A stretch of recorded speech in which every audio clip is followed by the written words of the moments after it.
ស្ថានភាពតៃវ៉ាន់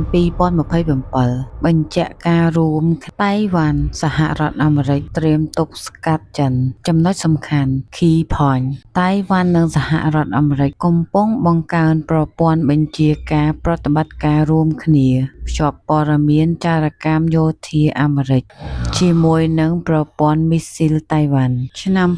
2027ត្រូវបានវាយតម្លៃថាជាឆ្នាំហានិភ័យខ្ពស់គ្រប់គ្នាភ្ជាប់ទៅនឹងខួប100ឆ្នាំកងទ័ពរំដោះប្រជាជនចិន PLA ចុងអាណត្តិទី3ប្រធានាធិបតីស៊ីជីនពីងមជ្ឈមណ្ឌលបញ្ជាការថ្មីតៃវ៉ាន់បានបង្កើតមជ្ឈមណ្ឌលសម្របសម្រួលការបាញ់ប្រហាររួមគ្នារួមបញ្ចូលកងទ័ពជើងគោកកងទ័ពជើងទឹកកងទ័ពអាកាសដើម្បីដោះស្រាយបញ្ហា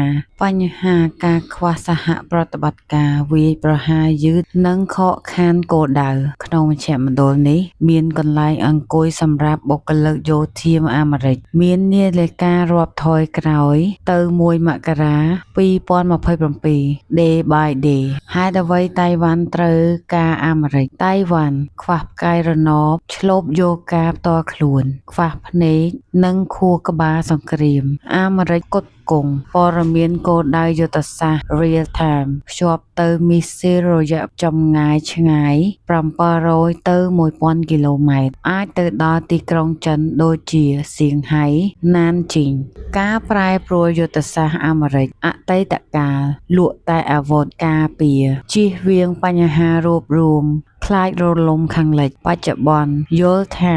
សេណារីយ៉ូ2027មិនមែនជាសមត្ថកម្មទៀតទេប៉ុន្តែជាការគំរាមកំហែងចិត្តមកដល់សារពីមេតបដឹកនាំនិងចារកម្ម CIA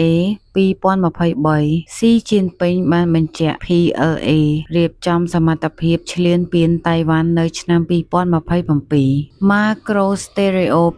2024ចិននឹងឈ្លានពានតៃវ៉ាន់ជៀសមិនរួចដូណាល់ត្រាំអះអាងថាចិននឹងមិនវាយប្រហារមុន2029ប៉ុន្តែអ្នកជំនាញយោធាមិនយល់ស្របសេចក្តីសន្និដ្ឋានតៃវ៉ាន់និងអាមេរិកកំពុងផ្លាស់ប្ដូរពីការត្រៀមការពារទៅការត្រៀមសង្គ្រាមពិតប្រាកដឆ្នាំ2027អាចជាចំណុចបំលែងនៃសន្តិសុខអាស៊ីប៉ាស៊ីហ្វិកនិងលំដាប់ពិភពលោក